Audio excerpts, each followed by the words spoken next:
ये जो आतंकवादी है, ये नक्सलवादी है, उनके पास शस्त्र और बारूद कहां से आता है? वो तो विदेश की धरती से आता है और सीमाएं संपूर्ण रूप से आपके कब्जे में है। सीमा सुरक्षा बल आपके कब्जे में है। मैंने उनको दूसरा सवाल पूछा।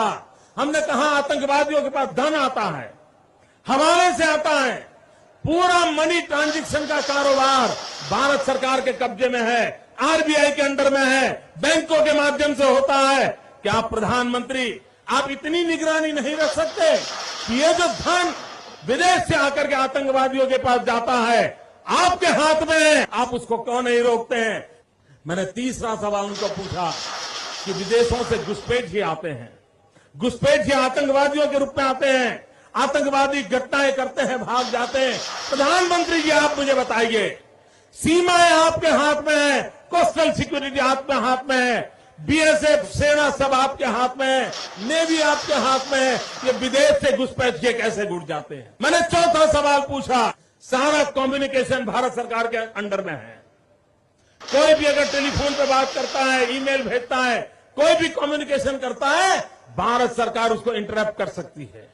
इंटरप्ट कर करके जानकारियां पा सकती है कि आतंकवादी गतिविधि के अंदर कौन सा कम्युनिकेशन चल रहा है और आप उसे रोक सकते हो।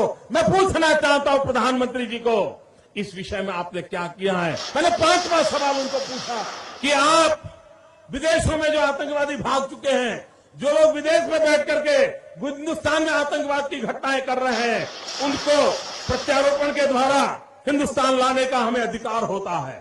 आपकी विदेश नीति में वो क्या ताकत है? एक बार इन पांचों चीजों पर कुछ करके दिखाइए, आतंकवाद जड़ मूल से उखड़ जाएगा। राज्यों के अधिकार हथिया करके राजनीति के करने के खेल छोड़ दीजिए।